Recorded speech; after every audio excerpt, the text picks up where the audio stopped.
Hello everyone, welcome back to Pabbly. In this video, we are going to learn how to create GoToWebinar meeting registrant from MySQL. So let's suppose I am running an online business and I am collecting all my leads with the help of the form that I have attached on my website, and whenever someone wants to get the product, they submit the form and all that details are being added to my MySQL account. Now I want that as soon as these details are added, the registrant should be automatically created in my GoToWebinar account. Now doing this manually will be a very time consuming task, so I'm completely going to automate this process, and to do this automation I'm going to use Pabbly Connect. So Pabbly Connect is an amazing automation and integration software which requires no coding or programming skills. Here I just need to build connection between MySQL and GoToWebinar. With the help of Pabbly Connect, I am going to build this connection in such a way that whenever the order details will be added in my MySQL account, the registrant will be automatically created in my GoToWebinar account. Now if you want to learn this amazing automation step by step, then let me take you all to my screen. In this video, we are going to learn how to create GoToWebinar registrant from MySQL.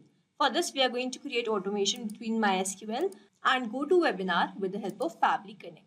So this is the landing page of Pabbly, and you can visit this simply by typing pabbly.com/connect/inr/ in your browser. Now after browsing the website, we need to sign in to our Pabbly account.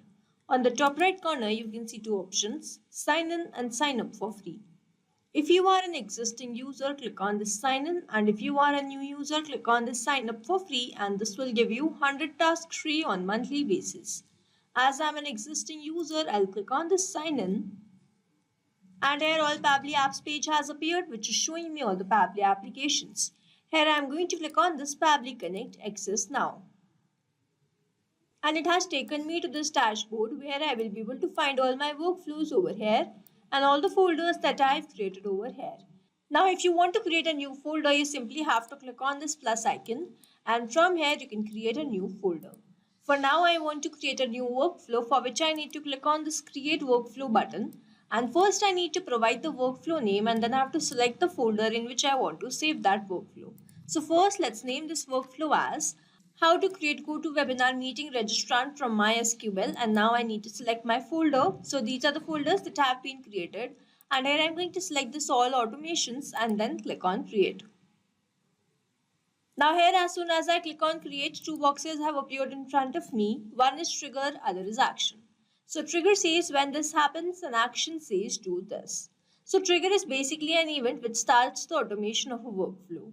There can be only one trigger step in a workflow, but as many as action steps as you want. Here in this workflow, I want to create GoToWebinar meeting registrant from MySQL, which means whenever the data will be added in my SQL account, it will be automatically created as a registrant in my GoToWebinar account, which means whenever the data will be added in this MySQL account, this complete workflow here will get triggered, because trigger says when this happens. So when the data is added in MySQL account, and then action says do this, then create GoToWebinar registrant. So here let's suppose I am going to use MySQL database to get my leads, which I'll be creating as a registrant in this GoToWebinar. Now I have attached the form on my website, which is running in backend, and as soon as the form submission has been done, the details are automatically added to this database.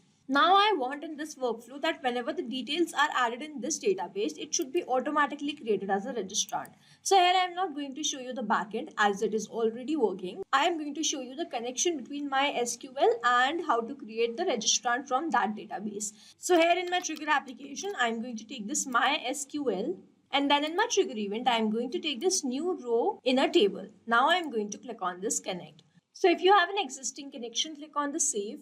If you don't have one, click on this add new connection, and now to make this connection, we have to enter all of these details. So when you create your MySQL account, you will be provided with all of these details that you simply have to copy, paste that over here, and then you have to click on this save.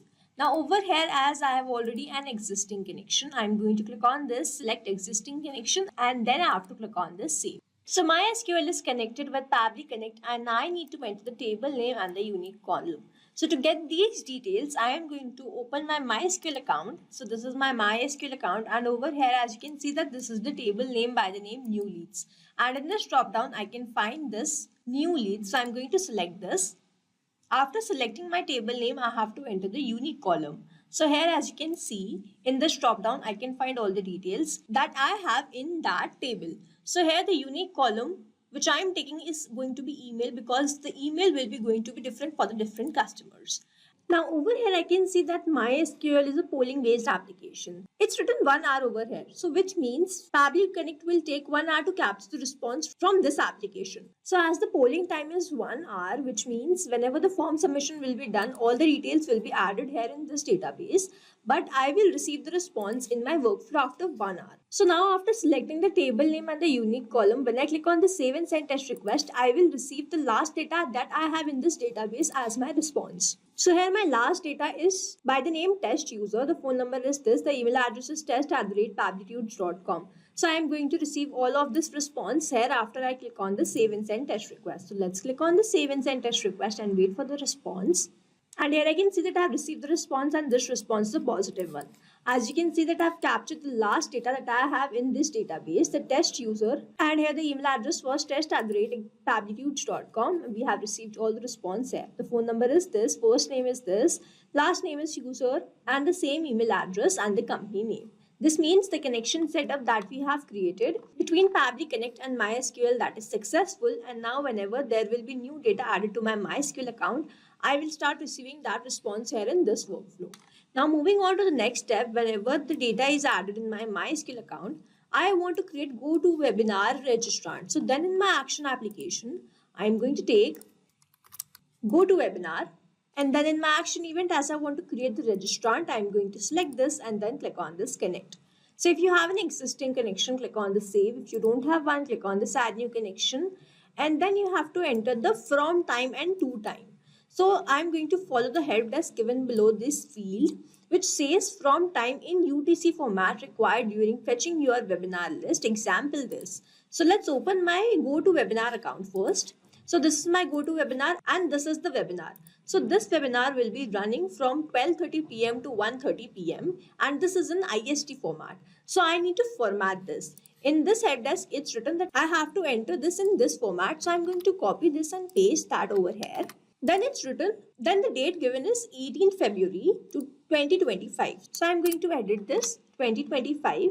Month is 2 and then the date is 18th. Now I have to get the time. So to get this time, I have already opened ITC to UTC converter. You can select according to your choice, and then I'm going to enter the ITC time. So here my timing for this webinar is 12:30 p.m. So I'm going to enter that over here 12:30, and it has given me this UTC format which is 7. So I'm going to enter 7 a.m. here. I'll remove this 10 and then enter 07. So this is my from time. Now I'm going to copy this again and paste that over here. The to timing is 1:30, which means 1 hour after this. So I'm simply going to write 8 a.m. over here. Now after entering the date and the time, I have to click on this connect with GoToWebinar. And as I've already logged in my GoToWebinar account, this will be an easy authorization. So it is always advisable to keep your applications logged in for the easy authorization. And your authorization successful, GoToWebinar is connected with Pabbly Connect. And now I have to enter all these details. So the first one is that I have to select my webinar. In this drop down, you can see I just have one webinar. So I'm going to select this. This is my webinar. And then I have to enter all these details. So I'm not going to enter all of these details manually. Instead, I'm going to use a method called mapping, which means I'm going to enter data from my previous response. Now, when I click on this first name field, I can see this MySQL. And when I click on this, I can see all the response that I've captured from there. Here, I need to enter the first name, and the first name is this. Then I need to enter the last name. So the last one is this. Now the email address that I have received in my response is test@pablitudes.com. Now here I have not entered any of these details. So I'm going to skip this, and as these fields are not required one. But if you have received the response, you can enter following the same process of mapping. I have received the response for the phone number. So I'm going to enter the phone number as this one. Now over here mapping is important so that every time you receive a new response, it is taken into consideration in these fields. Manually entering the data will make these fields static and the information will not change even if you have received the new response. Over here, if I manually enter any detail, this field will become static, and every time I receive a new response, the result will not change. So as to keep these fields dynamic, we use this process mapping instead of manually entering the details. Now that I have entered all these details, I am simply going to click on the save and send test request. And here I can see that I have received the response, and this response is a positive one. Now I need to open my GoToWebinar account and check whether this registrant has been created there or not. So this is my GoToWebinar account. I'm going to refresh this page once. And then I'm going to click on this registered. And I can see that I've created this registrant by the name test user. Email address was test@pablitudes.com. So this was the user that we have registered from MySQL database. Now to summarize, we took MySQL as a trigger application where we made connection with Pablik Connect, entered the table and the unique column, and received the response over here. After then, we moved to the next step where we wanted to create the registrant. So we took GoToWebinar as my action application, made connection with Pablik Connect, entered the webinar, and entered all these details with the help of a method called mapping, clicked on the Save and Send Test Request button, and received the response as this registrant been automatically and instantly created in my GoToWebinar account. So this is how this automation workflow will run, and here we have successfully created automation between MySQL and GoToWebinar with the help of Pablik Connect. I hope you like this video. Thanks for watching. Not only these applications, but you can integrate many more applications with the help of Pablik Connect. Now, if you have any doubt, you can reach us at support@pablik.com. If you have any query, you can reach us at forum.pablik.com. And if you have any pricing related issue, you can visit the website given over here. Also, if you find our videos helpful, do share it with your friends and like and subscribe to our channel.